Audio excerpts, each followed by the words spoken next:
ada satu lembaga yang menjadi garda terdepan untuk isu halal di Indonesia, yaitu Badan Penyelenggara Jaminan Produk Halal atau BPJPH, yang dalam menjalankan tugasnya bersinergi dengan berbagai lembaga dan instansi terkait, di antaranya adalah Komisi Fatwa Majelis Ulama Indonesia dan Badan Pengawas Obat dan Makanan atau BPOM. Tentu dengan adanya sertifikat halal dan sistem jaminan produk halal ini akan tadi betul-betul melindungi masyarakat Muslim di Indonesia. Berbicara tentang halal haram perlu kita kaitkan juga dengan maqasid syariah atau tujuan syariat yang oleh para ulama diformulasikan ke dalam 5 hal, yaitu ada hifdzuddin, melindungi agama, hifdzun nafas, melindungi nyawa, hifdzul akal, melindungi akal, hifdzun nasal, hifdzul akal, melindungi akal, hifdzul mal, melindungi harta, dan hifdzun nasab, melindungi keturunan. 5 hal ini oleh para ulama dianggap sebagai maqasid syariah, tujuan syariat. Jadi ketika orang memperhatikan kehalalan dari apa yang dia konsumsi dan kesucian dari apa yang dikenakan, berarti orang tadi memperhatikan hifdzuddin, menjaga agama. Dan ketika misalkan para ulama mengharamkan sesuatu yang membahayakan bagi kita, terutama yang mengancam nyawa kita, itu secara fikih diharamkan. Nah, ini kaitannya adalah dengan hifdzul akal, dengan hifdzun nafas, dengan kewajiban untuk menjaga nyawa. Tentu nyawa ini ya hanya satu setiap orang, tidak ada satu orang yang memiliki nyawa lebih dari satu. Kemudian ada hifdzul akal. Hifdzul akal ini melindungi. Jadi manusia ini dengan akalnya menjadi makhluk yang paling istimewa jika dibandingkan dengan makhluk Allah yang lainnya, karena dengan akal manusia mampu melakukan banyak terobosan, berinovasi, bahkan mampu mengeksploitasi dan menaklukkan makhluk Allah yang lainnya.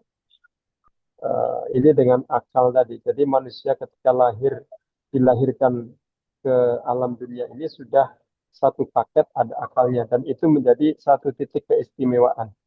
Makanya dalam bahasa Al-Quran, laqad khalaqnal insana fi ahsani taqwim. Manusia ini diciptakan dalam bentuk yang paripurna. Nah, kesempurnaannya itu ada pada akal. Makanya kaitan dengan isu halal haram, hifdzul akal, menjaga akal ini diantaranya adalah para ulama mengharamkan segala sesuatu yang memabukkan, yang merusak fungsi akal. Baik itu baik itu benda cair ataupun benda padat. Benda cair tentu dengan berbagai merek dan jenis yang beredar saat ini, itu semuanya secara fikih haram dikonsumsi. Benda padat juga banyak macamnya, seperti ada daun ganja atau opium dan yang lainnya. Dan itu juga diharamkan karena kaitannya dengan hifdzul akal, menjaga fungsi akal. Kemudian hifdzul mal, melindungi harta. Melindungi harta, jadi dalam Islam sesedikit apapun harta yang kita miliki, sebanyak apapun harta yang kita miliki, dalam mentasarrufkannya itu harus sesuai dengan kebutuhan, tidak sesuai dengan keinginan. Jadi Bapak Ibu kalau punya kebutuhan berapapun ya kita perjuangkan, Tapi kalau hanya sebatas keinginan, harus dipertimbangkan matang-matang apakah kita tasarrufkan atau tidak kita tasarrufkan. Nah, kaitan dengan ini istilahnya adalah adamun israf wa takfir. Tidak boleh boros dan pelit.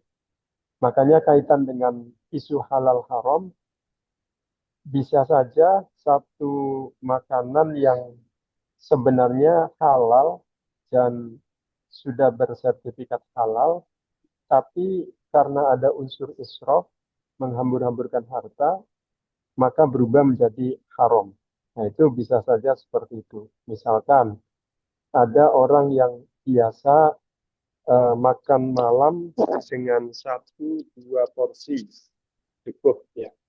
Tapi satu ketika dia makan malamnya itu dengan 12 sampai 13 porsi sekaligus dalam satu waktu.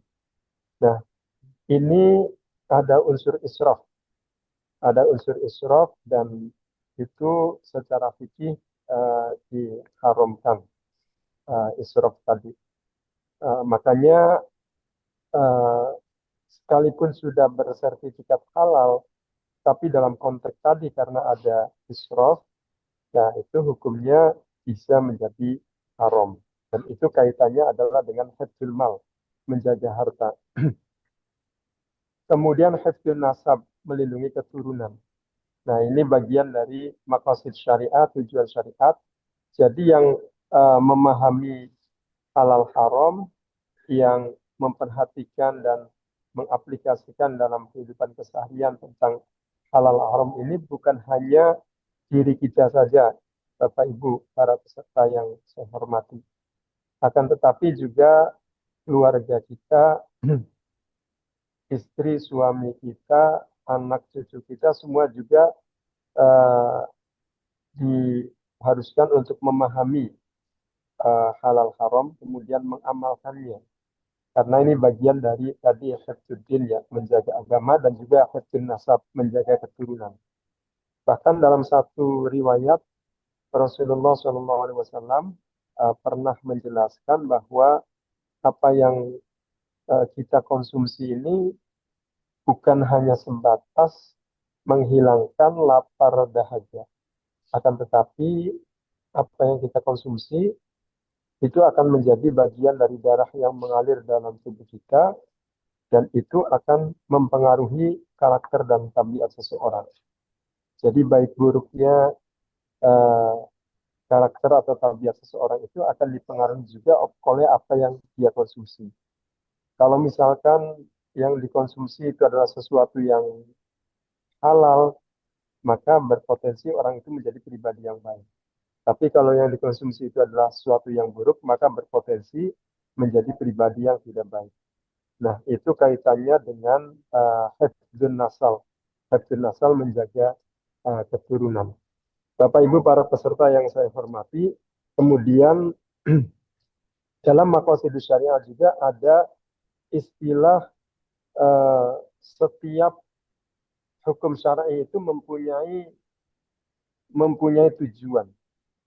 Nah, ini mempunyai tujuan ini dalam arti dalam bentuk uh, detail maupun global. Jadi misalkan ada kewajiban zakat fitrah.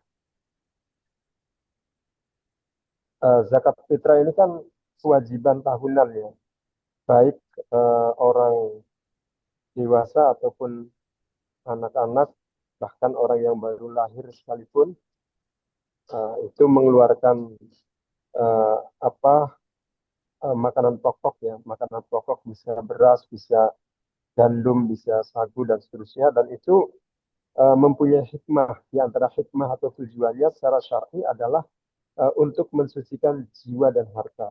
Nah, itu bagian dari maqasid atau tujuan dari zakat fitrah tadi atau zakat secara keseluruhan.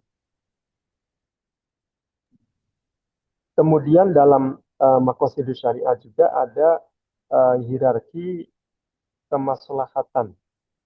Ada istilah daruriyat, hal primer, kemudian hajiat hal sekunder, dan tahsiniyat hal tersier. Jadi tiga tingkatan ini sebenarnya bisa juga kita kaitkan dengan aktivitas keseharian kita, Bapak Ibu para peserta yang saya hormati.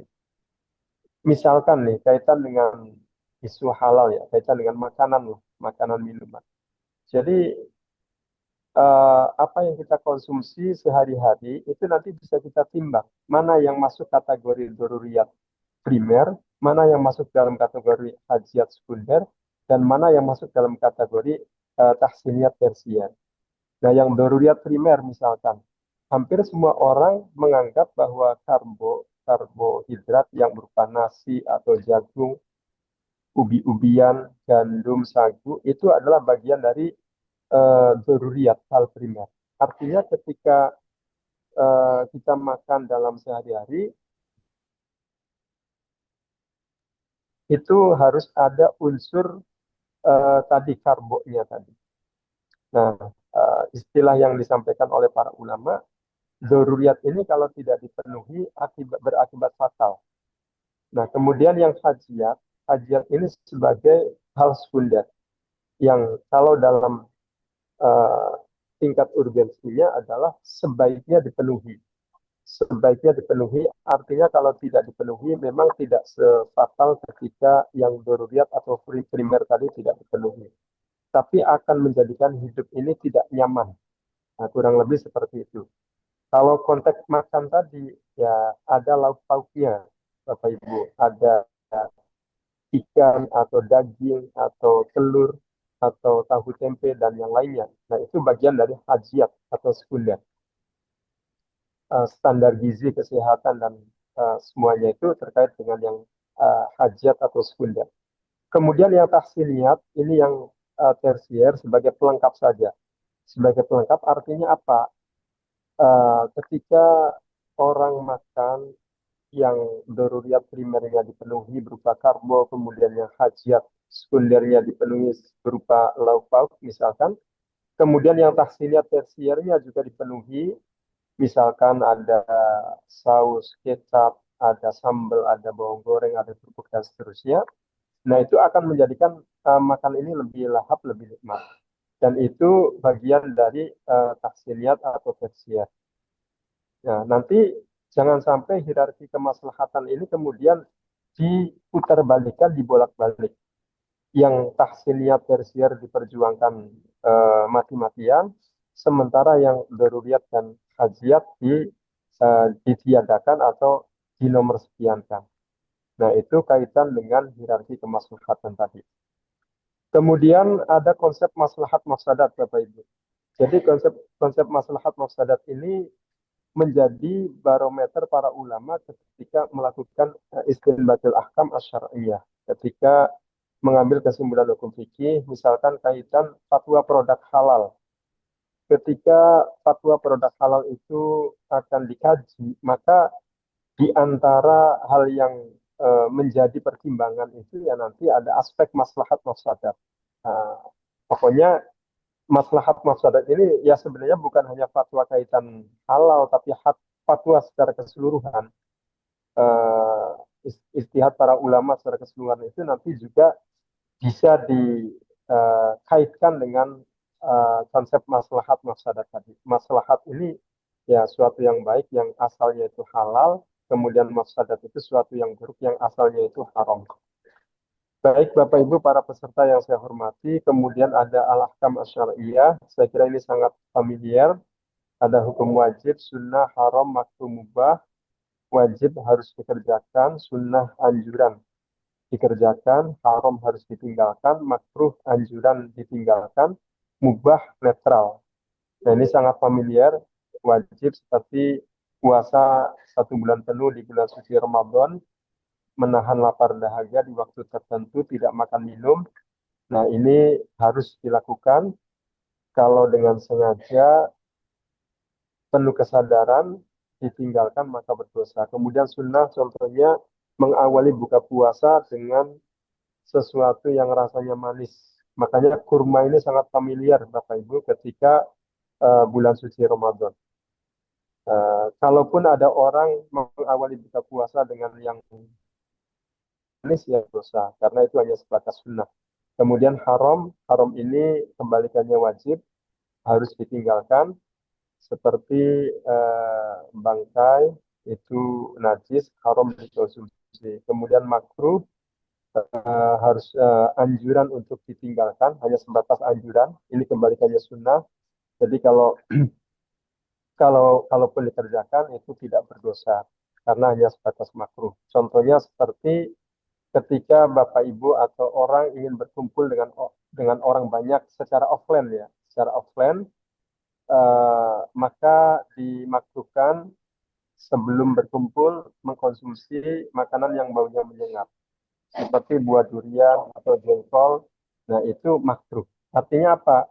Karena nanti tidak semua orang yang bertemu dan berkumpul itu eh, me, hobi dengan jengkol atau suka dengan durian, tidak semuanya. Nah, ini bagian dari hukum makruh tadi. Kemudian eh, halal haram ini berarti bagian dari ahkam syariah yang juga kaitannya dengan maqasid syariah tadi, tujuan syariat Islam yang tadi sudah dijelaskan di awal. Dan kita melihat urgensi dari halal haram ada 3 barometer, Bapak Ibu para peserta yang saya hormati. Yang saya cantumkan di sini ada 3 barometer. Yang pertama adalah ayat Al-Quran. Saya mencantumkan ada 2 ayat Al-Quran. Yang pertama surat Al-Baqarah ayat 168. Ya ayuhan nasu kulu mimma fil ardi halalan tayyiba wala tattabi'u khutuwati syaitan innahu lakum aduwwum mubin. Nah, ini ayat yang terkait dengan konsep halal. Hai sekalian manusia, makanlah yang halal lagi baik dari apa yang terdapat di bumi, dan janganlah kamu mengikuti langkah-langkah syaitan. Ini saya kira bagian dari adillah syariah yang terkait dengan konsep halal. Kemudian ada ayat yang kedua, 173 surat Al-Baqarah. Innama harrama alaikumul maitatan waddama wa lahmal khinziri wa ma uhilla bihi li ghairillah wa man ittara ghairu baghin wala adil fala itsma alaih innallaha ghafurur rahim. Nah, ayat yang kedua ini Bapak Ibu terkait dengan konsep haram. Jadi ada beberapa hal yang ditegaskan hukum haramnya melalui ayat Al-Baqarah 173 tadi. Di antaranya adalah bangkai, bangkai binatang, apalagi bangkai orang, haram dikonsumsi. Kemudian darah. Kemudian lahmul khinzir, daging babi. Kemudian wama uhilla bihi li ghairillah, daging binatang yang sebenarnya halal dikonsumsi, akan tetapi tidak disembelih secara syar'i, sehingga dagingnya itu kategorinya haram karena itu kategori bangkai. Nah, ini ayat yang terkait dengan konsep haram. Kemudian barometer yang kedua, Bapak Ibu, ada hadis Nabi Shallallahu Alaihi Wasallam. Saya mengutip ada 2 hadis juga di sini. Yang pertama hadis riwayat Imam Bukhari dan Imam Muslim. Innal halala bayyinun wa innal harama bayyinun wa bainahuma umurun mustabihatun la ya'lamuhunna katsirun minan nas. Faman ittaqa asy-syubuhat faqad istamra'a li dinihi wa 'irdihi wa man waqa'a fi syubuhat waqa'a fil haram.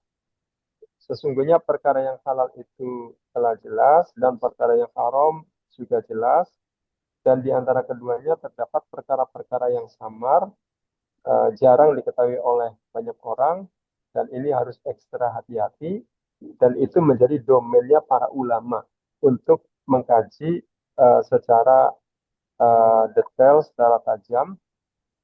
Nah, hadis yang pertama ini innal halal bayyin wa innal haram bayyin, itu menjadi inspirasi utama adanya program sertifikasi halal, baik di kita di Indonesia ataupun di berbagai negara berpenduduk mayoritas Muslim lainnya. Jadi dengan adanya sertifikat halal, Bapak Ibu para peserta, orang itu akan mudah untuk mengidentifikasi mana yang halal, mana yang tidak halal. Sekalipun orang awam. Jadi orang awam dengan melihat ada logo halal pada kemasan produk, makanan, minuman, dan yang lainnya, itu mereka menjadi paham, oh ini sesuai dengan koridor syar'i, ini tidak sesuai. Artinya yang ada logo halalnya. Kemudian ada hadis yang kedua, hadis riwayat Imam Muslim, kullu dhi nabin minas sibai wa kullu dhi mislabin minat thairi haram. Setiap hewan buas yang bertaring dan unggas bercakar tajam, hukumnya haram. Nah, ini hadis yang kedua ini terkait dengan konsep haram, Bapak Ibu. Jadi ada beberapa hal yang ditegaskan hukum haramnya melalui hadis tadi. Di antaranya adalah binatang buas yang ber, bertaring dan juga unggas yang bercakar tajam. Itu dagingnya haram dikonsumsi. Baik Bapak Ibu para peserta yang saya hormati, kemudian kita melihat urgensi halal haram dari perspektif maqalah ulama. Di sini ada 3 kaidah fikih yang saya kutip.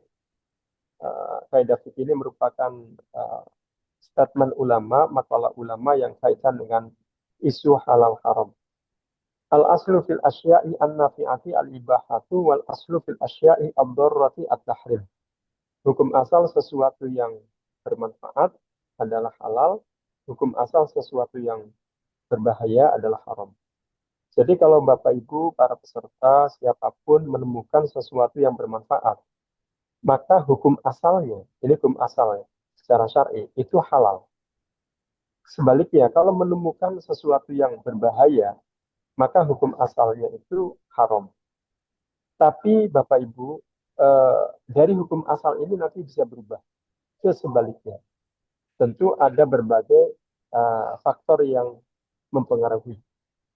Itu menjadi domainnya para ulama tentu, bukan orang secara umum, hanya domain para ulama. Nah, di antara yang mempengaruhinya itu adalah keadaan darurat. Ada kaidah di bawahnya yang saya cantumkan di sini yang kedua, ad-daruratu tubihul mahdurat. Keadaan darurat membolehkan sesuatu yang dilarang. Artinya apa? Kalau dalam keadaan normal kita diharamkan mengkonsumsi misalkan bangkai. Tapi dalam kondisi darurat diperbolehkan. Itu pun secara aturan harus disesuaikan dengan tingkat kedaruratannya. Ad-daruratu tuqaddaru biqadariha. Jadi darurat ini harus disesuaikan dengan tingkat kedaruratannya. Misalkan nih, ada orang contoh lagi makan, saking lahapnya, saking nikmatnya, sampai tersedak. Tersedak ini jangankan menelan, bernafas pun tidak bisa. Nah, kondisi tersedak ini kalau tidak segera diselesaikan, itu akan sangat berbahaya dan mengancam nyawa seseorang. Orang tadi ya. Makanya dalam kondisi tersedak, dia harus segera minum. Nah, kalau di sekitarnya tidak ada minuman yang halal, yang suci, tapi ada minuman yang haram misalkan, dalam konteks tersedak tadi, yang nyawanya harus diselamatkan karena tidak bisa bernafas, maka dia boleh meminumnya, tapi dengan disesuaikan kadarnya. Hanya sebatas untuk menghilangkan tersedak tadi. Nah, ini satu contoh dari kaidah ad-daruratu tubihul mahdurat. Keadaan darurat membolehkan seseorang untuk mengkonsumsi sesuatu yang diharamkan. Kemudian yang ketiga, kaidah fikih yang saya cantumkan di sini adalah idza sama al halal wal haramu ghulibal haram. Jika perkara halal dan haram berkumpul, maka yang dimenangkan adalah perkara yang haram. Ini satu contoh saja, Bapak Ibu. Misalkan ada orang punya potongan daging ayam hasil sembelihan secara syar'i dan itu halal dikonsumsi. Rencananya mau dimasak dan dimakan. Pada saat yang sama dia punya potongan daging ayam bangkai yang mati dan dia potong-potong, tujuannya adalah untuk dijadikan pakan ternak atau pupuk kandang misalkan, tidak untuk dimakan. Tapi sebelum diproses, dua jenis potongan daging ayam tadi itu tercampur antara yang hasil potongan secara syar'i dengan yang bangkai tadi. Dan tragisnya yang pemiliknya itu tidak mampu untuk membedakan mana potongan daging ayam yang halal, yang sembelihan tadi, mana potongan daging ayam yang haram, yang mati tadi bangkai. Nah, dalam kondisi seperti ini, maka kaidah fikih ini berlaku, tidak sama al halal wal haram, hulimal haram. Maka berkumpul antara yang halal dan haram, kemudian tidak diketahui mana yang halal, mana yang haram, maka yang dimenangkan yang haram. Semua potongan daging ayam tadi dihukumi haram dikonsumsi. Nah, ini contoh dari kaidah tadi. Baik Bapak Ibu, itu urgensi dari halal haram. Tadi ada ayat Al-Quran, hadis Nabi, dan saya cantumkan dua-dua itu hanya sekedar contoh saja. Saya yakin jika Bapak Ibu menelaah lebih jauh dalam Quran hadis, pasti akan, bahkan dalam makalah ulama, pasti akan menemukan lebih banyak lagi. Bukan hanya sekedar dua yang saya cantumkan tadi. Kemudian ada istilah makanan halal dan thayyib. Halal itu kan berarti jenis makanan yang boleh dikonsumsi dan tidak diharamkan. Sementara thayyib itu adalah jenis makanan yang bisa dinikmati, memberi manfaat karena telah memenuhi standar kesehatan. Gizinya, proteinnya, higienisnya, dan tentu didapat dengan cara yang elegan. Nanti kita lihat nih, jadi makanan itu ada yang halalan thayyibah, ada halalan ghairu thayyib, halal dan baik, halal dan tidak baik. Contoh misalkan yang halalan thayyibah, ada orang makan kue, makanan, kondisinya masih layak untuk dikonsumsi. Kemudian dia dapatkan secara elegan, membuat sendiri misalkan, masak sendiri atau dikasih dari orang lain atau membeli di satu toko, di satu tempat. Nah, ini makanan kemudian dia makan, nah, maka itu statusnya halalan thayyibah. Contoh yang halal ghairu thayyib. Kalau tadi halal baik, sekarang halal yang tidak baik. Misalkan kuenya itu kondisinya sudah agak basi, kurang layak dikonsumsi. Nah, kemudian dia maksa untuk makannya. Maka ini halal ghairu thayyib. Setelah dia makan ternyata ada pengaruh. Kepalanya agak pening atau perutnya agak mual dan seterusnya. Nah, ini saya kira satu contoh saja. Atau misalkan begini, kondisi makanannya sangat layak dikonsumsi, tapi didapatkan dengan cara yang tidak elegan. Misalkan dengan meminta secara paksa dari teman atau saudara. Nah, ini kemudian diberikan dengan tidak setulus hati. Ini juga nanti berakibat pada halal ghairu thayyib. Misalkan seperti itu. Baik, kemudian ada sebab keharaman sesuatu. Ini singkat saja. Ada sesuatu yang najis, sesuatu yang terkena najis. Kalau yang najis seperti darah, bangkai itu najis haram. Yang mutanajis terkena najis seperti orang mau makan buah apel. Apel ini kan suci dan halal, tapi sebelum dimakan jatuh menimpa kotoran binatang. Dalam keadaan buah apel tadi terkena kotoran binatang, belum disucikan, maka haram dikonsumsi. Tapi kalau buah apel tadi disucikan, disiram dengan air dan bersih kembali, suci kembali, maka kembali halal dikonsumsi. Yang kedua, al-qadar awil khabah, kotor dan jijik. Kotor dan jijik ini seperti kecoa dan belatung, haram dikonsumsi. Kemudian abdoror membahayakan, seperti tadi yang saya jelaskan, racun misalkan. Kemudian al-iskar memabukkan, seperti minuman yang memabukkan atau narkoba. Kemudian al-muftarisa binatang buas, seperti serigala dan elang. Kalau ada orang menyembelih secara syar'i, membaca basmalah seekor harimau, tetap dagingnya haram dikonsumsi. Kenapa? Karena harimau termasuk al-muftarisah, binatang buas. Kemudian al-barma'iyah, binatang amfibi seperti katak dan sesilia, ini haram. Tapi nanti yang menentukan seekor binatang itu amfibi atau bukan adalah pakar binatang, bukan pakar fikih. Jadi kalau menurut pakar binatang, binatang A dan B bukan amfibi, walaupun secara sekilas kasat mata itu keluar masuk darat dan air. Maka secara fikih pun ya tidak serta-merta diterapkan hukum amfibi. Karena menurut pakar binatang itu bukan kategori amfibi. Kemudian yang terakhir tadi ada 6 ya, 6 sebab keharaman sesuatu.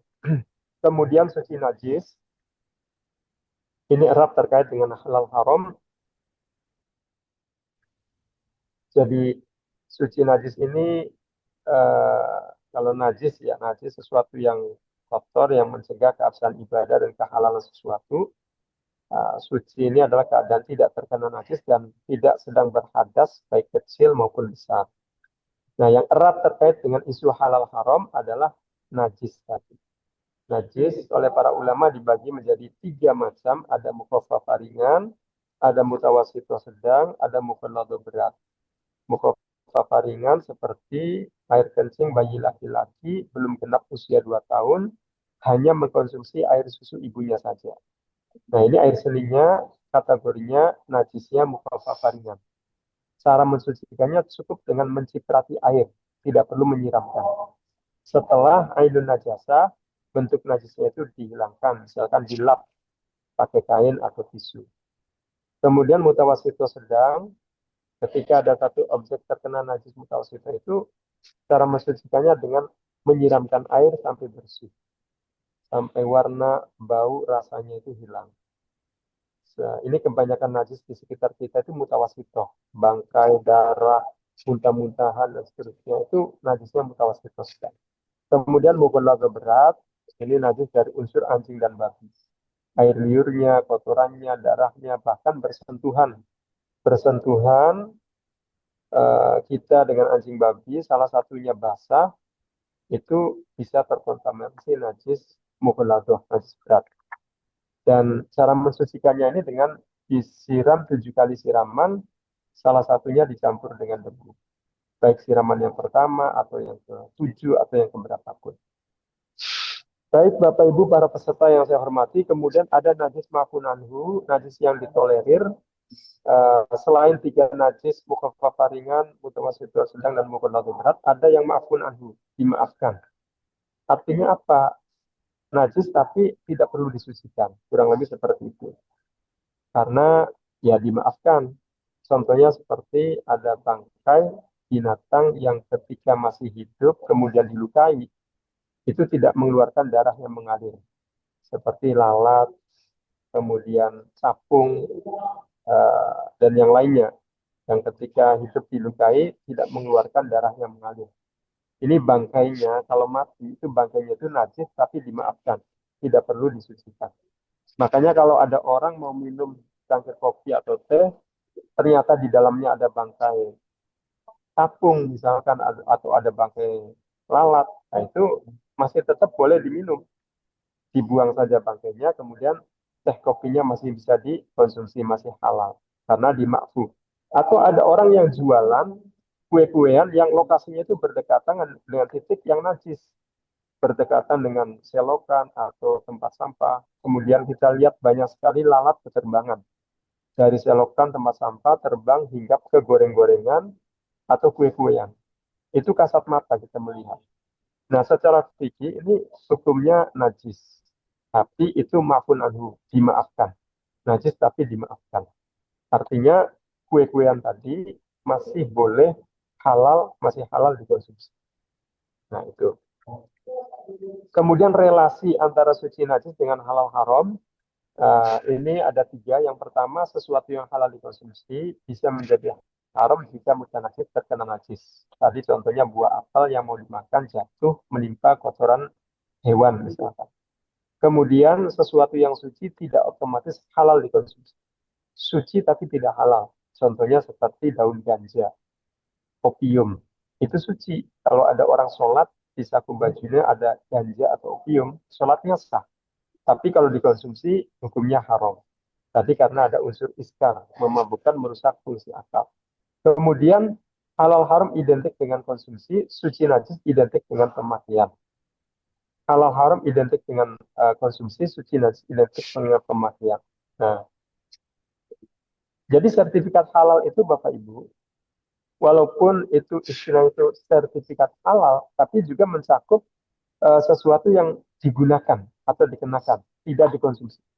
seperti kosmetik misalkan, atau ada freezer lemari es diberi logo halal. Itu walaupun tidak dikonsumsi, tapi perlu ada sertifikat halal karena apa?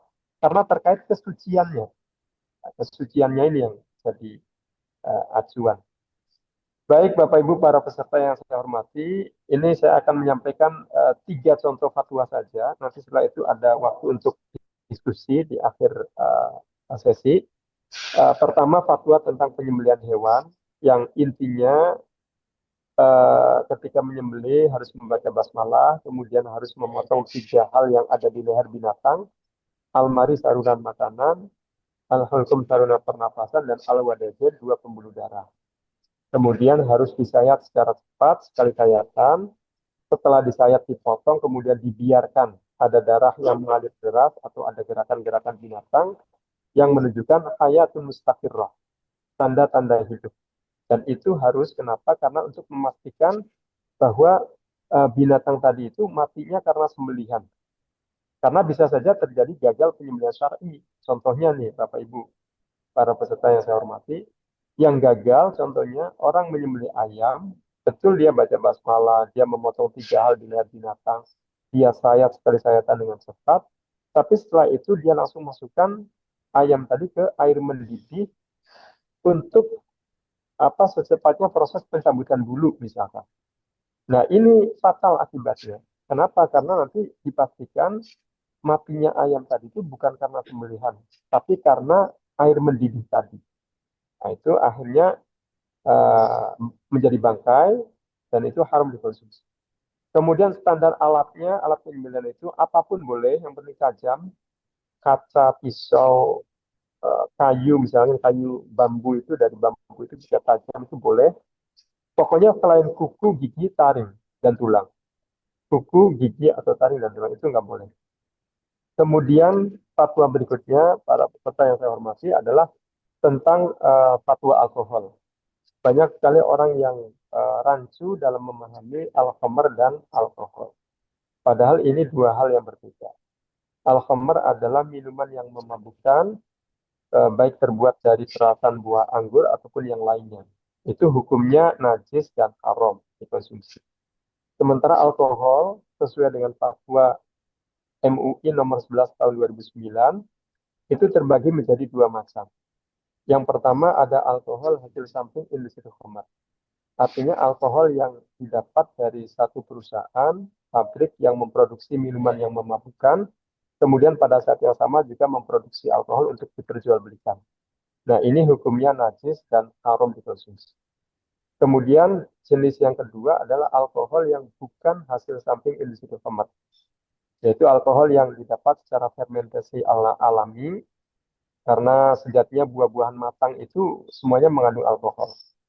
Mangga, nanas, durian, dan seterusnya. Atau alkohol yang didapat dari perusahaan yang tidak memproduksi minuman yang memabukkan, hanya memproduksi alkohol untuk keperluan medis misalkan, atau keperluan industri. Nah itu kategorinya adalah alkohol bukan hasil samping industri khamr. Hukumnya suci. Hukumnya suci, tapi kalau dikonsumsi ada batasannya. Kalau dalam bentuk makanan maksimal 0,5%, kalau dalam bentuk minuman maksimal kurang dari 0,5%. Nah itu, makanya yang parfum, kosmetik yang menggunakan alkohol itu harus dipastikan alkoholnya itu bukan hasil samping industri khamr. Nah itu. Kemudian fatwa yang ketiga yang perlu saya sampaikan di sini adalah tentang mikroba dan produk mikrobial. Ini fatwa nomor 1 tahun 2010 yang mana sudah menjadi satu kebiasaan bahwa mikroba dan produk mikrobial ini digunakan untuk produksi makanan, minuman, obat-obatan, dan kosmetika. Nah, bagaimana secara hukum syar'inya? Dalam fatwa ini dijelaskan bahwa mikroba pada dasarnya halal selama tidak membahayakan dan tidak terkena najis. Nah, itu acuannya adalah tidak membahayakan dan tidak terkena najis. Nah, sekarang ada permasalahan jika mikroba itu tumbuh pada media pertumbuhan yang najis. Nah, ini bagaimana hukumnya? Dalam fatwa ini dijelaskan, jika mikroba tadi bisa dipisahkan antara mikroba dan media pertumbuhan yang najis, kemudian bisa disucikan dengan air, maka mikroba tadi setelah disucikan, dipisahkan dan disucikan, hukumnya suci dan halal dimanfaatkan, dikonsumsi. Tapi jika mikroba yang tumbuh pada media pertumbuhan yang najis tadi tidak bisa dipisahkan dari medianya dan atau tidak bisa disucikan dengan air, maka hukumnya haram dimanfaatkan, dikonsumsi. Kemudian mikroba yang tumbuh pada media pertumbuhan dari unsur anjing dan babi, hukumnya haram dimanfaatkan, haram dikonsumsi. Baik, Bapak Ibu para peserta, itu saja sebagai presentasi untuk materi kita tentang konsep halal haram. Kita masih ada waktu kurang lebih 15 menit atau nanti terserah panitia barangkali untuk diskusi tentang materi kita. Baik, waktu saya kembalikan kepada Ibu Akin sebagai moderator dan fasilitator. Baik, terima kasih Pak Kiai untuk materi dan juga waktunya. Bapak dan Ibu, tadi Pak Kiai ini merupakan anggota Komisi Fatwa MUI Pusat dan juga doktor di bidang makosid syariah. Nah, dari penjelasan materi Pak Kiai tadi, apakah ada pertanyaan? Silahkan, mungkin 3 sampai 4 pertanyaan. Silahkan Bapak Ibu. Baik.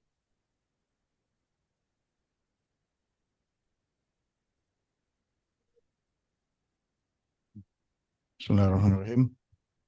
Nama saya Zainal Mutakin dari LPH Quality Syariah. Pak Kiai, ini maaf ini ya. Baik, silakan Pak Zainal.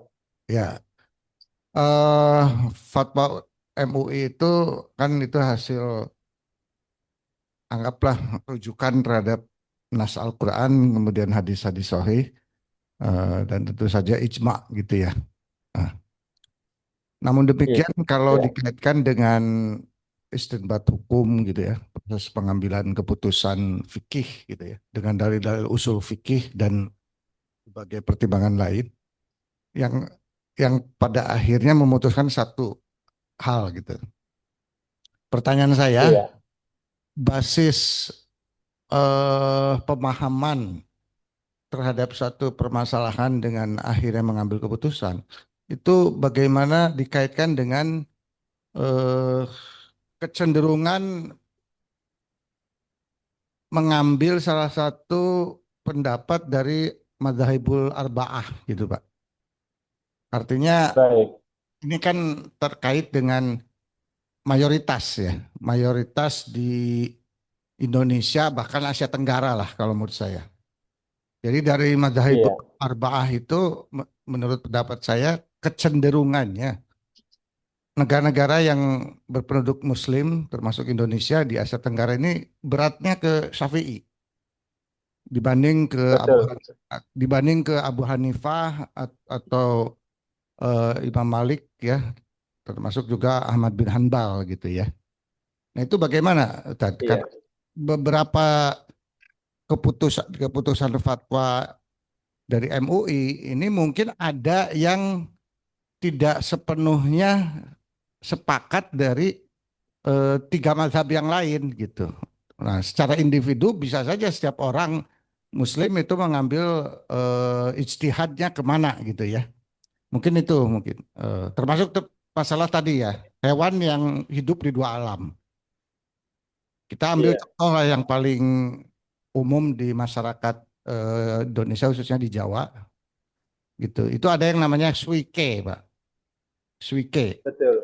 Nah itu suike itu kan ya orang nyebutnya ya katak lah gitu ya. Katak meskipun kataknya Iya, khusus ya, beda katak itu.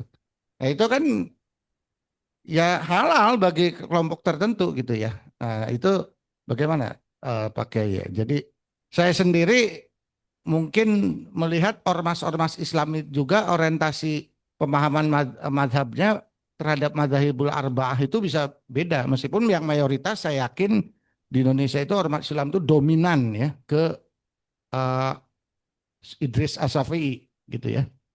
Jadi ke Imam Syafi'i gitu ya. Gitu gitu iya. mungkin Pak Kiai. Terima kasih. Baik Pak Zainal Mutakin, tadi pertanyaan pertama itu kaitannya dengan bagaimana para ulama ketika melakukan proses istinbatul ahkam asyariyah, kaitannya misalkan dengan fatwa. Pertama bahwa betul landasan fatwa itu ya dalil-dalil syar'i secara umum, ada Quran, ada hadis, ijma' qiyas dan seterusnya. Nah, kemudian secara fikih juga ada madzhab fikih, ada madzhab fikih, ada Hanafiyah, Malikiyah, Syafi'iyah, Hanabilah, dan juga selain empat mazhab ini juga masih ada yang terakhir. Nah, kita di Indonesia secara khusus dan di Asia Tenggara secara umum itu secara fisiknya adalah mazhab Syafi'iyah. Nah, makanya para ulama di Indonesia dan di Asia secara umum, di Malaysia, di Brunei Darussalam, di Singapura, dan lebih khusus lagi di Komisi Fatwa Majelis Ulama Indonesia, itu ketika melakukan pembahasan fatwa yang dijadikan acuan utama adalah pendapat Syafi'iyah. Pendapat Syafi'iyah. Makanya ketika fatwa produk halal itu walaupun dari negara asalnya, misalkan beda mazhab Malikiyah, produknya di sana memperbolehkan misalkan ini bekicot misalkan. Nah, ketika produk itu masuk ke Indonesia, maka secara sertifikat halal itu tidak akan dikeluarkan sertifikat halal. Karena kita di Indonesia itu madhabnya adalah Syafi'iyah dan menyatakan bahwa bekicot itu hukumnya haram dikonsumsi. Jadi kita tetap acuan utamanya adalah madhab Syafi'iyah. Memang dalam konteks tertentu lintas madhab ini juga digunakan.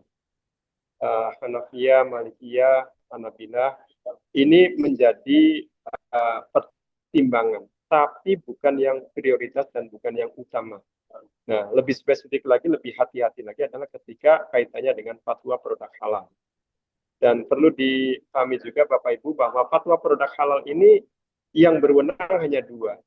Yang pertama adalah Komisi Fatwa Majelis Ulama Indonesia, dan yang kedua adalah Komite Fatwa Badan Penyelenggara Jaminan Produk Halal atau BPJPH. Selain dua lembaga ini tidak punya kewenangan untuk mengeluarkan untuk merekomendasikan fatwa halal. Itu tidak ada kewenangan.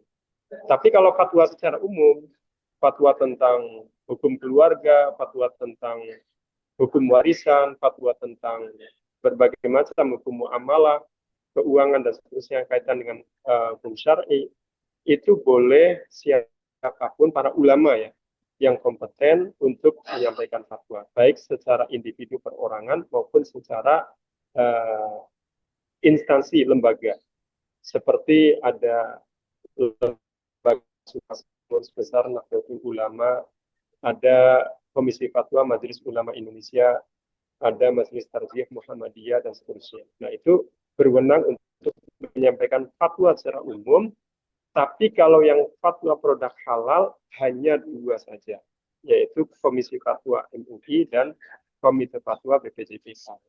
Kemudian terkait dengan hewan amfibi seperti suike atau katak, itu dalam fatwa MUI ditegaskan haram, Pak, hukumnya, karena kita mengacu pada Syafi'iyah. Hukumnya haram, dan tentu sertifikat halal pun tidak akan dikeluarkan pada rumah-rumah makan atau produk-produk yang berbasis bahan bakunya dari binatang amfibi seperti katak. Ya, itu jawabannya Pak Zainal Mutakin. Baik, terima kasih Pak Kiai. Bagaimana Pak? Terima kasih Pak. Satu Iya, lagi Pak sama. Kiai. Boleh, silakan. Assalamualaikum warahmatullahi wabarakatuh Pak Kiai. Saya Sofyan Hadi Waalaikumsalam. Pak dari Matlaul Anwar. Jadi gini, Baik. ini terkait dengan aktivitas saya terakhir itu kan sebagai agen halal. Jadi pendampingan terhadap UMKM di lingkungan Tangerang. Nah, ada satu hal yang mengganjal sampai hari ini Pak Kiai. Jadi ada salah satu aturannya adalah kita boleh mensertifikasi usaha UMKM punya non-muslim selama dia ada penjamin pendampingan muslim di dalamnya, ada staf muslim yang menjadi penyelia di dalamnya. Namun demikian, saat saya produknya itu mie ayam lah sebutlah ya, dia jual mie ayam, saya sudah datangi dan dia minta dihalalkan karena memang tetangga. Nah, namun ada yang mengganjal adalah dia memelihara anjing Pak Kiai. Nah, anjingnya itu memang terpisah, ada di belakang dan dikandangin. Saya lihat dapurnya pun terpisah antara dapur untuk masak ada di depan di teras, dapur untuk pribadi ada di dalam. Namun demikian yang mengganjal saya adalah walaupun memang katanya boleh selama memang anjingnya itu terpisah dikandangin, tetapi kan saya tidak bisa pantau hari-hari Pak Kiai. Ketika anjingnya itu Betul. dilepas masuk ke area-area dagang bisa saja kan seperti Pak Kiai. Nah, apakah kemudian kalau saya tolak, kemudian itu menjadi dosa saya jolim terhadap mereka karena yang mengkonsumsi bakmi ini saya lihat kebanyakan memang Muslim Pak Kiai. Nah, apa yang harus saya lakukan Pak Kiai? Itu aja sih. Terima kasih. Baik, Pak Sofyan Hadi ya. Tadi pengalaman ketika proses pendampingan untuk UMKM yang kebetulan milik non-Muslim, yang kemudian ingin diajukan sertifikat halal. Jadi pada intinya begini Pak, siapapun yang memproduksi, baik itu Muslim ataupun non-Muslim, itu tidak jadi masalah. Yang penting mengikuti aturan secara syar'i. Artinya bahan bakunya itu halal, proses produksinya juga tidak terkontaminasi oleh najis, kemudian pengemasan atau packagingnya juga clear, kemudian penamaan produk dan gambar produknya juga sesuai dengan koridor syar'i, kemudian tadi juga mempunyai penyelia halal. Nah, itu kalau dia mengajukan sertifikat halal itu bisa dia mendapatkan sertifikat halal. Nah, ini secara aturan seperti itu, Pak. Jadi siapapun ya, tidak ada kemudian harus Muslim pemiliknya, tidak, siapapun bisa. Cuman tadi karena ada satu hewan yang di situ ya, yang bisa mengkontaminasi najis mukallafah, anjing tadi, ini yang juga harus diperhatikan. Artinya diperhatikan tuh diberi pemahaman pemilik usahanya itu bahwa anjing ini jangan sampai masuklah ke area produksi atau area rumah makan tadi, ya, produk tadi. Artinya pendamping atau penyelia atau siapapun yang menjadi petugas kaitan dengan sertifikat halal di perusahaan-perusahaan atau UMKM siapapun itu harus memberikan pemahaman bahwa ini harus clear bahan bakunya, kemudian proses produksinya dan seterusnya. Jadi itu nggak masalah Pak, nggak masalah. Dan kalau dia mau mengikuti aturan dan memenuhi regulasinya, ya silakan bisa diajukan sertifikat halal. Malah kalau menghalang-halangi ya ini betul Pak, nanti artinya sesuatu yang barangkali zalim ya, dia sudah beritikat baik, berniat baik, kemudian mengikuti prosedurnya, melengkapi persyaratannya, ya itu memang layak untuk diajukan dan diproses. Itu Baik. jawabannya Pak Yanadi.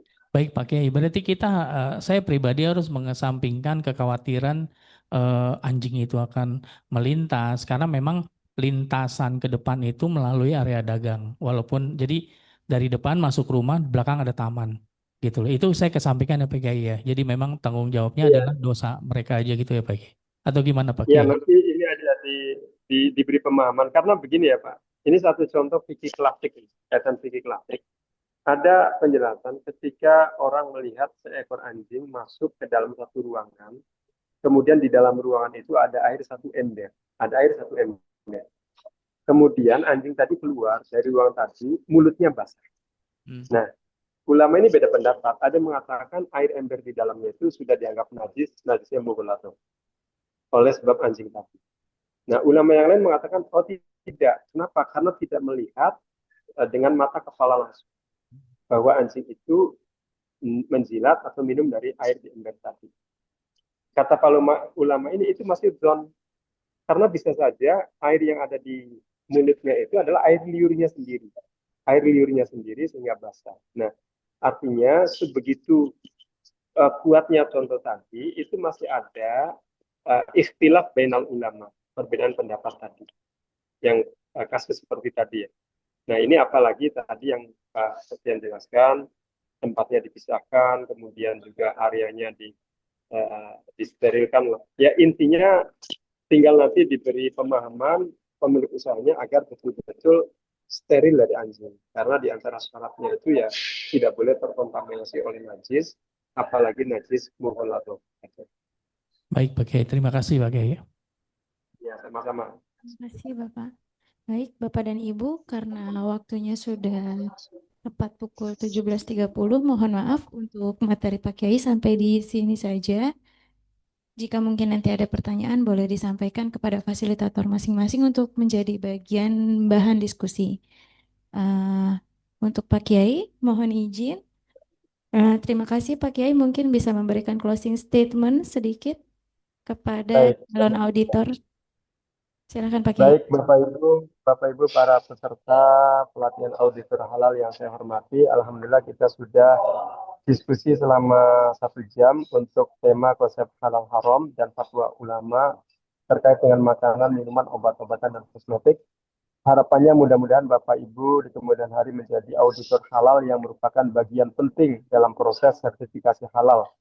Dan yang terpenting juga agar tidak bosan untuk menambah wawasan terkait dengan fikih makanan, minuman, obat-obatan, dan kosmetik. Bisa di-upgrade pemahaman Bapak Ibu dengan menelaah hasil fatwa MUI terkait dengan makanan, minuman, obat-obatan, kosmetik, dan jasa secara online. Ada di websitenya, bisa di-download atau bisa dibaca secara online. Dan itu sangat bermanfaat untuk tugas Bapak Ibu di kemudian hari sebagai auditor halal. Baik, Bapak Ibu para peserta yang saya hormati, itu saja closing statement dari saya. Mohon maaf jika ada kekurangan dan kekhilafan. Akhirul kalam, wassalamualaikum warahmatullahi wabarakatuh. Waalaikumsalam warahmatullahi wabarakatuh. Terima kasih banyak Pak Kiai Arwani. Boleh Baik, sama-sama. Saya izin pamit Bapak Ibu para peserta. untuk melanjutkan kegiatan berikutnya. Terima kasih Pak Kiai. Ya, saya izin pamit. Baik, terima kasih Bapak dan Ibu. Di akhir sesi saya kembalikan kepada Bapak Aldo. Terima kasih Bu Afid. Tepuk tangan dong Ibu Bapak. Baik Ibu Bapak, alhamdulillah saya mengucapkan terima kasih tentu yang pertama atas kesabaran. Saya yakin ada banyak yang sebetulnya Ibu Bapak itu sudah tahu. Karena kalau saya lihat dari